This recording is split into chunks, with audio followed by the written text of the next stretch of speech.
with the Red River Shootout. I went as a 12-year-old. It's when I fell in love with college football.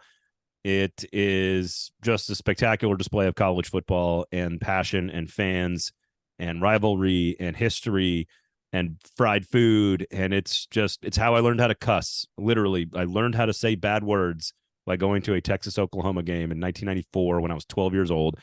And I think it's the last time. What's interesting is that Steve Sarkisian has totally flipped this thing along with Lincoln Riley leaving, because, I mean, obviously anything can. I think of all the rivalry games in college football, this one is the most unpredictable. 5-7 Charlie Strong teams would beat 11-1 Bob Stoops teams, and that's crazy.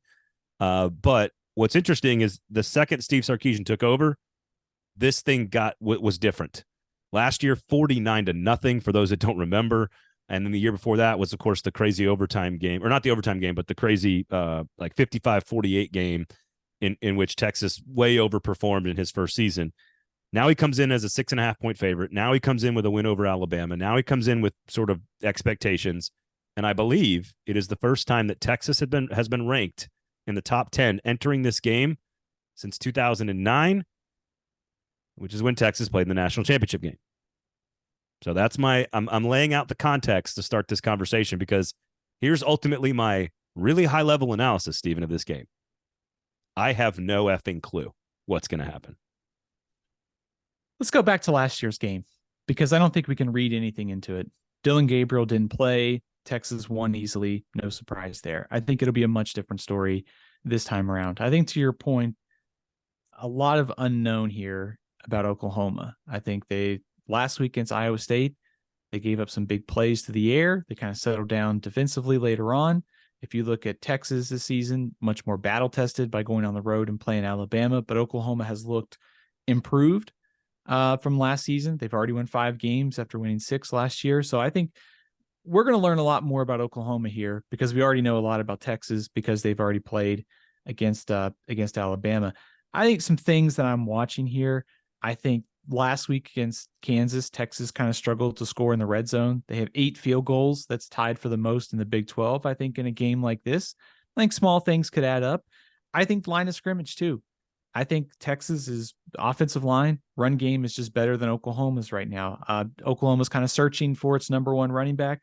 And, I hate to throw the cliche out there, but it's like whoever's going to run the ball is probably going to win better or win on Saturday. So I think keep an eye on the offensive line, keep an eye on the run game, and obviously the 2 quarterbacks in this game. Gabriel's been red hot. Ewers has been great this season. So there is a lot of unknown here, but I think Texas is favored. I think rightly so. There is an injury for Texas we should watch too. Jatavian Sanders is questionable after getting hurt last week. That could matter. One of the best tight ends in the country. 8 of the last 10 decided by 1 score as well.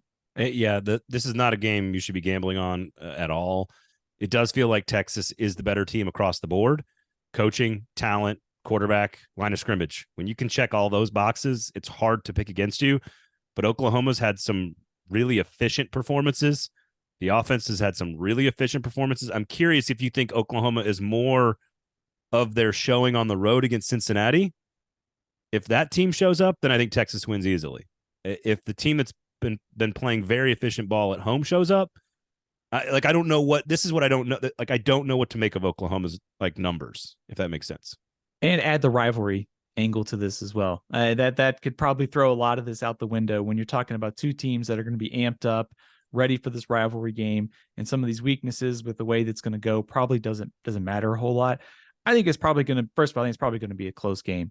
I think Oklahoma, is much improved from last year. I think if you look at the defensive stats, I think there are some questions about some of the offenses that they play, but the efficiency, advanced metrics are very good. These 2 teams are like first and second in fewest yards per play in the Big 12, and same thing for scoring defense. So I think both teams from a defensive standpoint come into this game playing well. And of course, we've mentioned the quarterbacks and line of scrimmage. So I think small things, like I mentioned, red zone, some turnovers, maybe a few big plays offensively could probably swing this game. But in a rivalry, and relatively even as it seems, this one's probably going to come down to the end again. Now, if one team wins by a lot, it's Texas.